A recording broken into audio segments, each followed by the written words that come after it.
Hello दोस्तों, नमस्कार। दोस्तों, आपका एक बार फिर से मेरे यूट्यूब चैनल पर स्वागत है। दोस्तों, जैसा कि आप लोग जान रहे हैं कि हम लोग ट्रेड हैंड टूल्स के बारे में पढ़ रहे हैं। इस ट्रेड हैंड टूल्स के अंतर्गत मैंने आपको बहुत सारे टूल्स के बारे में बता दिया है।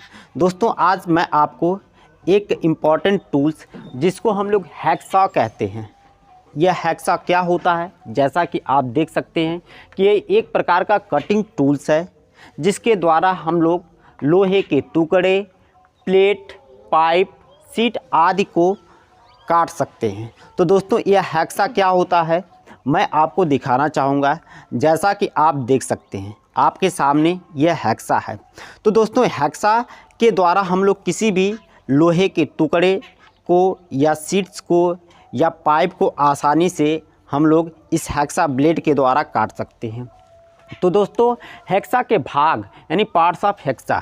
अब हैक्सा के भाग कौन कौन से होते हैं इसके बारे में आपको जानना है। तो आपकी जानकारी के लिए मैं बता दूं कि हैक्सा के मुख्य रूप से दो भाग होते हैं। इसका एक भाग इसका फ्रेम होता है, जो आपको इधर से दिख रहा है, यह इसका एक फ्रेम होता है, और इसका दूसरा भाग इसका ब्लेड होता है। तो ये फ्रेम में ही सारी चीज़ें एडजस्ट हो जाती हैं।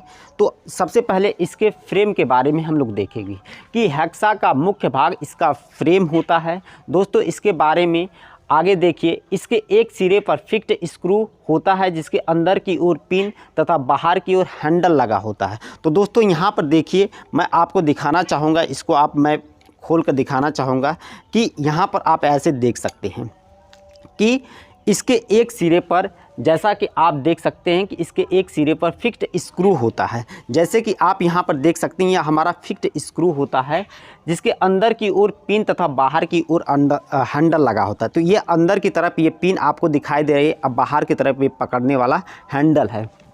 तथा इसके दूसरे सिरे पर स्लाइडिंग स्क्रू लगा होता है जिसके फ्रेम के अंदर की ओर पिन तथा बाहर की ओर फ्लाई नट लगा होता है। तो दूसरे सिरे पर आप देख सकते हैं, दूसरे सिरे पर यहाँ बाहर की ओर एक फ्लाई व्हील मतलब फ्लाई नट लगा होता है जिसको आप इसकी सहायता से आप जो है इसको एडजस्ट कर सकते हैं। और दूसरे अंदर की तरफ, फ्रेम के अंदर की तरफ हमारा पिन लगा होता है। तो आगे देखिए, यह आपके दो बातें इंपॉर्टेंट होता है कि इसमें जो होता है एक फिक्स्ड स्क्रू होता है, दूसरा मूवेबल होता है जिसमें फ्लाई नट लगे होते हैं। तो दोस्तों, हैक्सा फ्रेम मुख्य रूप से तीन प्रकार के होते हैं। सबसे पहला है आपका फिक्स्ड हैक्सा फ्रेम। जैसा कि आप इसको देखेंगे तो इसका जो फ्रेम है वह फिक्स्ड है। इसकी लंबाई को हम लोग कम या ज़्यादा नहीं कर सकते, इसलिए इसको हम लोग फिक्स्ड हैक्सा फ्रेम कहते हैं। मेरे पास एक और फिक्स्ड हैक्सा फ्रेम है, जैसा कि आप इसको देख सकते हैं। यह भी एक फिक्स्ड हैक्सा फ्रेम है, इसकी लंबाई को हम लोग एडजस्ट नहीं कर सकते। तो दोस्तों, यह फिक्स्ड हैक्सा फ्रेम जो होता है इसमें एक ही लंबाई के ब्लेड्स यानी फ्रेम की साइज़ के अनुसार प्रयोग किए जा सकते हैं। जितना इसकी लंबाई है, इसका जितना लेंथ है, उसी हिसाब से हम लोग फिक्स्ड लेंथ का हम लोग इसमें ब्लेड प्रयोग कर सकते हैं। इस फ्रेम को सॉलिड फ्रेम भी कहते हैं। इसका जो फ्रेम होता है इसको हम लोग सॉलिड फ्रेम भी कहते हैं। ये दो बातें आपको फिक्स्ड हैक्सा फ्रेम से जानना है। दोस्तों, दूसरा हमारा है एडजस्टेबल हैक्सा फ्रेम। यह एडजस्टेबल हैक्सा फ्रेम क्या होता है दोस्तों, यह इसके फ्रेम को हम लोग एडजस्ट कर सकते हैं। यहाँ पर आपको नट की यहाँ पर स्क्रू लगा होता है, स्क्रू की सहायता से ये इसका फ्रेम दो भागों में बटा होता है और फ्रेम को हम लोग एडजस्ट करके ब्लेड की साइज़ को हम लोग एडजस्टेबल बना सकते हैं, यानी अलग अलग साइज़ के हम लोग ब्लेड्स प्रयोग कर सकते हैं। तो देखिए, फ्रेम की लंबाई को एडजस्ट किया जा सकता है, जो हमारा एडजस्टेबल फ्रेम होता है। इस फ्रेम में 200 से 300 mm ब्लेड तक लगाया जा सकते हैं, यानी 200 से 300 mm की लंबाई में हम लोग ब्लेड लगाया जा सकते हैं। तीसरा दोस्तों है डीप कटिंग हैक्सा फ्रेम। यह डीप कटिंग हैक्सा फ्रेम, यह भी एक फिक्स्ड हैक्सा फ्रेम का ही क्या होता है, एक प्रकार होता है। जैसा कि आप जो है ये फिक्स्ड है। इसमें क्या होता है, ये भुजा है, ये थोड़ा आपकी लॉन्ग होती है, लंबी होती है। इसके द्वारा डीप कटिंग माने अंदर तक, गहराई तक अगर किसी चीज़ को काटना है तो उस समय डीप कटिंग हैक्सा फ्रेम का हम लोग प्रयोग करते हैं।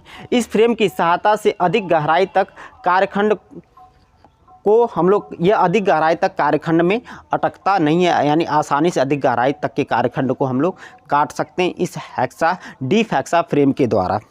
तो उम्मीद है दोस्तों इतना आपको समझ में आया होगा।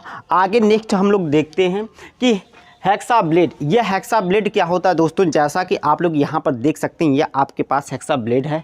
यह ब्लेड की लंबाई क्या होती है, यह जो आपका हेक्सा ब्लेड होता है, यहाँ पर देखिए 2 होल्स बने हुए हैं।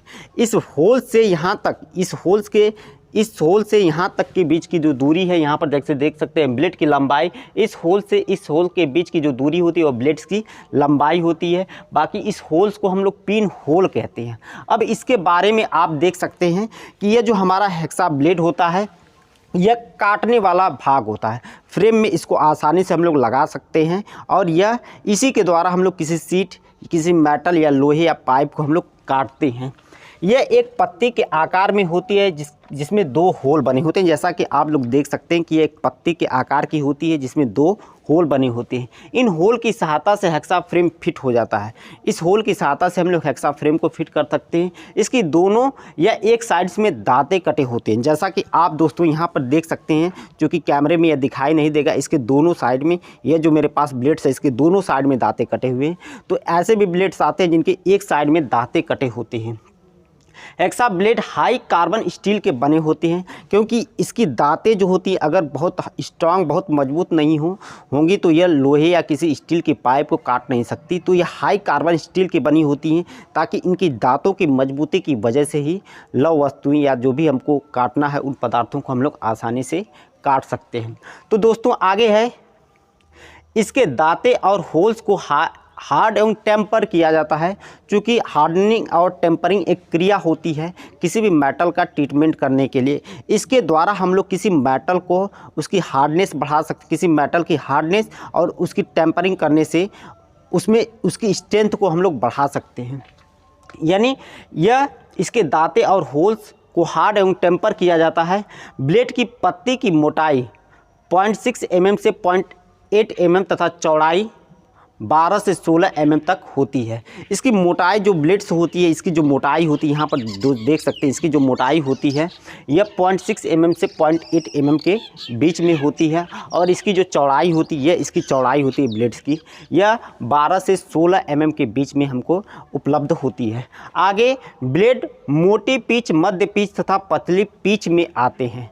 तो दोस्तों ये पिच क्या होता है, जैसे आप यहाँ पर देख सकते हैं, जैसे टूथ पिच लिखा गया यहाँ पर, यानी 2 दांतें, ये 2 दांतें जो आपको दिख रहा है, ब्लेड्स भी ये जो दांतें कटे हुए हैं यहाँ पर आप देख सकते हैं। इन 2 दांतों के बीच का जो गैप होता है, ये और दूसरे यानी पहले और दूसरे, यानी 2 दांतों के बीच का जो गैप होता है उसको हम लोग टूथ पिच कहते हैं।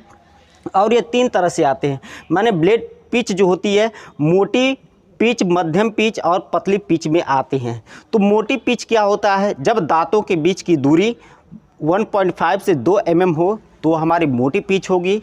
और जब दांतों के बीच की दूरी 1.0 से 1.5 mm के बीच में हो तो हमारी मध्यम पिच होगी। और हमारे जब दांतों के बीच की दूरी 0.8 से 1.0 के बीच mm के बीच में हो तो हमारी पतली पिच होगी। तो ये आपको समझ में आया होगा कि पिच क्या होती है। ये जो दांतों के बीच की दूरी होती है इसको हम लोग पिच कहते हैं। अब दोस्तों ग्रेड के अनुसार निम्न प्रकार के ब्लेड हम लोग प्रयोग करते हैं। तो सबसे पहला देखिए, रफ या कोर्स पिच ब्लेड, यानी रफ और कोर्स पिच ब्लेड। यह क्या होता है, इसका प्रयोग हम लोग मुलायम धातु को काटने के लिए करते हैं, जैसे तांबा हो गया, मृदु इस्पात हो गया, आपको ध्यान देना है। दूसरा मीडियम पिच ब्लेड क्या होता है, मीडियम पिच ब्लेड का प्रयोग हम लोग जो है cast iron, high carbon steel तथा एल्युमिनियम आदि को काटने में करते हैं। यह बात आपको ध्यान देना है। नेक्स्ट आपका है फाइन पिच ब्लेड, यानी फाइन पिच ब्लेड का प्रयोग हम लोग कठोर एल्युमिनियम, पीतल, तांबा को काटने के लिए करते हैं। तो ये भी बात आपको ध्यान में देना है। नेक्स्ट आपका है वेरी फाइन पिच ब्लेड, यानी वेरी फाइन पिच आपकी जो ब्लेड होती है इसका प्रयोग हम लोग पाइप, पीतल, कठोर स्टील आदि को काटने के लिए करते हैं। तो इतनी जानकारी आपको हेक्सा ब्लेड के बारे में होनी चाहिए। तो उम्मीद है दोस्तों कि यह वीडियो आपको समझ में आया होगा। वीडियो देखने के लिए आपका बहुत बहुत धन्यवाद। अगर वीडियो पसंद आए तो आप वीडियो को लाइक करें, शेयर करें और मेरे चैनल को सब्सक्राइब करें। थैंक यू, धन्यवाद।